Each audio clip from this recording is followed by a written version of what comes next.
The following is an excerpt from my upcoming book, The Method. You're sitting in a room with hundreds of people who've gathered to hear a famous motivational speaker give a lecture. The speaker says, "Let me demonstrate what I'm talking about." Then he points at you. "Why don't you come up to the stage?" You say, "Wait, me?" "Yes, you. Come right up." As you walk up to the stage, everyone's eyes are on you. The speaker says, "I want you to explain in front of everyone the 3 most important lessons you learned today." Your heart is racing. Your palms are sweating. Your hands are shaking in nervousness. You are paralyzed. You don't choose to feel anxiety when you're asked to speak in front of an audience. Anxiety is an emotion that happens to you. Sexual attraction works the same way. A woman doesn't choose to feel sexual attraction for a man. Attraction is an emotion that happens to her. Emotions are not random. They are triggered by specific circumstances. If you were in a cage full of snakes, you would feel fear. If you were naked in public, you would feel embarrassed. To be clear, every individual does have unique triggers for experiencing anxiety, stress, or attraction, but there are also universal triggers that affect everyone. There are situations that cause all humans to experience anxiety, and similarly, there are specific qualities that automatically make women experience sexual attraction for a man. Ultimately, women have no control over whether they experience sexual desire for a man or not. Yet, the existence of that spark is the fundamental reason a woman will choose to sleep with a man. This raises the question, what are the universal triggers that make women experience sexual attraction? Of the many triggers for sexual attraction, there is one that is more powerful than all others. Social status. The status illusion.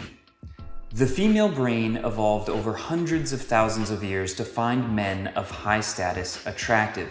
In prehistoric times, high status men had greater social influence and better access to food and shelter than their low status counterparts. Therefore, the offspring of high status men were more likely to survive in the harsh environment our ancestors lived in. Think of this as the ancient equivalent of being born wealthy. When your parents are rich, you have an unfair advantage over others. Similarly, among our caveman ancestors, the children of high-status men would receive preferential treatment. In contrast, the children of low-status cavemen were the equivalent of modern children who were born into abject poverty, which is to say they were unlikely to make it very far in life. Prehistoric women who could not differentiate between high-status men and low-status men were in a dire situation. That's because the children of low-status men were unlikely to survive into adulthood.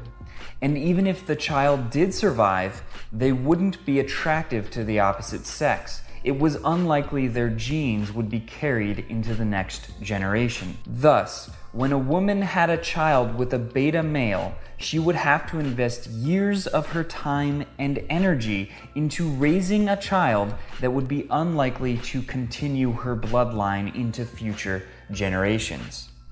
Our female ancestors could not afford to take that risk. Modern men and women live in a completely different environment from our caveman ancestors, but our brains haven't changed much in the last several 100,000 years. Even today, women automatically experience sexual attraction for men of high status. In today's society, social status is largely defined by our career. So we're led to believe that if we want to attract women, we should become wealthy.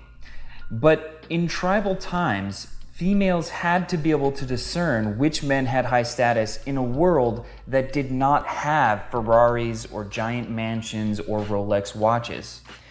Despite this, women needed to be able to develop a keen ability to sense a man's status because getting pregnant by the wrong man could ruin her entire life.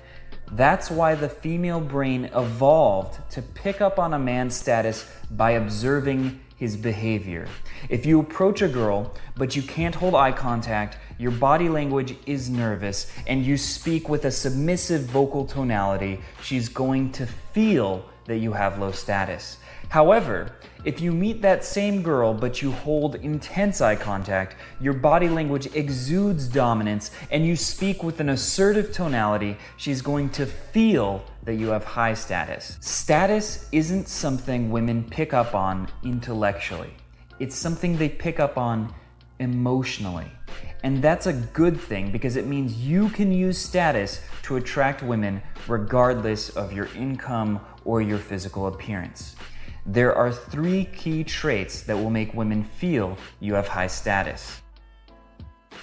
That wraps up part 1 of this series about social status. In part 2, you're going to learn what the key traits are that make women feel that you have high status and how you can exude those traits yourself. If you enjoyed this video, make sure to subscribe to the channel and hit the bell button, because if you don't hit the bell button, you will not be notified when we release new videos.